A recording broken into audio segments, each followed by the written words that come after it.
جو انسان سوچ سکتا ہے وہ کر سکتا ہے، وہ پا سکتا ہے۔ آخر کیوں کچھ لوگ کامیاب ہوتے ہیں اور کچھ ناکام؟ کیا کامیابی کا کوئی ایسا فارمولہ ہے جو سائنسی فارمولوں کی طرح حتمی ہو اور کوئی بھی شخص اس پر عمل کرے تو نتیجہ ایک سا ہی نکلے؟ دنیا میں کچھ کیے بنا اور کوئی قربانی دیے بنا حاصل نہیں ہوتا۔ دولت، شہرت، عزت، خوشی، یہ سب اس شخص کے لیے وافر مقدار میں موجود ہیں جو انہیں حاصل کرنے کا پکا عزم اور ارادہ رکھتا ہے اور اپنے مقصد کو حاصل کرنے کے لیے کوئی بھی قربانی دینے سے گریز نہیں کرتا۔ آپ نے تھامس ایڈیسن کا نام تو سنا ہوگا۔ ایڈیسن ایسا سائنسدان تھا جس نے 1000 سے زائد ایجادات کی تھیں، اور ایک ایسا شخص بھی تھا جو نہ تو کوئی سائنسدان تھا اور نہ ہی اسے سائنس کی ABC معلوم تھی، یہاں تک کہ وہ کوئی کام بھی نہیں کرتا تھا۔ مگر اس کی شدید خواہش تھی کہ وہ ایڈیسن کا پارٹنر بنے۔ کیا ایسا ممکن تھا؟ جی بالکل، آپ ٹھیک سمجھے۔ یہ بظاہر تو ناممکن نظر آتا ہے، مگر اس ناممکن کو ممکن کرنے والے کا نام ایڈون سی بورن تھا، جس کی یہ شدید خواہش تھی کہ وہ ایڈیسن کا پارٹنر بن جائے۔ وہ بہت برے حالات میں تھا، مگر پھر بھی وہ یہ سوچ رہا تھا کہ امریکہ کے امیر ترین شخص کے ساتھ کام کرے، نہ کہ اس شخص کے لیے کام کرے۔ یہی اس کی خواہش تھی، یہی اس کا خواب تھا۔ بورن کے ساتھ ایک مسئلہ تھا کہ اس کو ایڈیسن کا ایڈریس نہیں پتہ تھا۔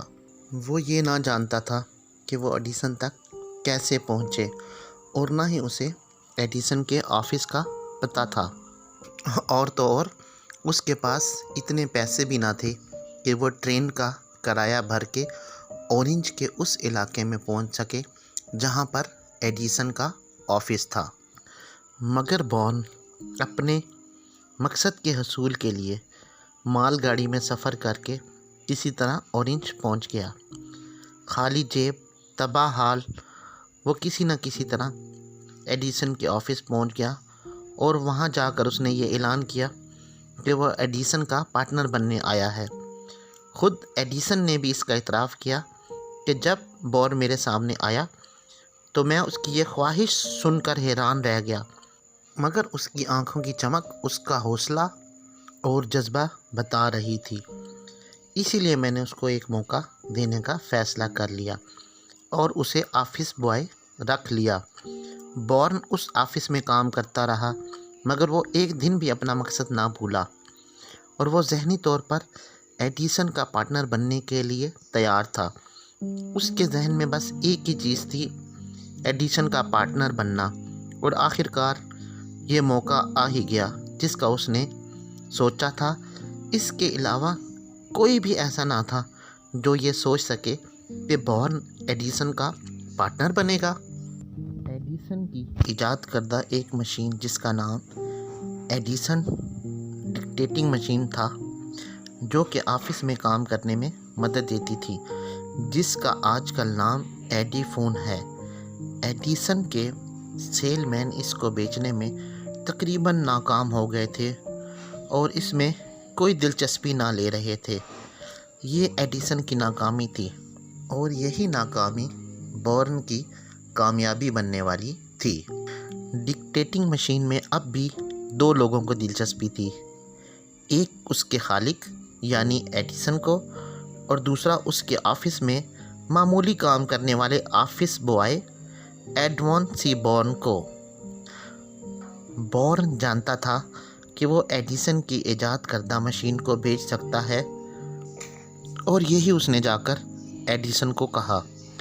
ایڈیسن، جو کہ اس مشین کی سیل سے تقریباً مایوس ہو چکا تھا، فوراً مان گیا، اور بورن کی قسمت دیکھیے کہ وہ اسے بیچنے میں کامیاب ہو گیا، اور ایڈیسن نے اس مشین کو USA میں سیل کرنے کا بورن کو اختیار دے دیا، اور یہی اس پارٹنرشپ کی بنیاد بنا جو کہ بورن سوچ کر ایڈیسن کے آفس میں آیا تھا۔ جس کے خواب کی تکمیل کے لیے بونس نے دن رات محنت کی تھی، اور یہ سلوگن بنا Edison dictating machine, invent by Edison, installed by Bourne. اور یہ بزنس اتحاد 30 سال تک چلا، جس سے بورن نے بے تحاشا دولت کمائی۔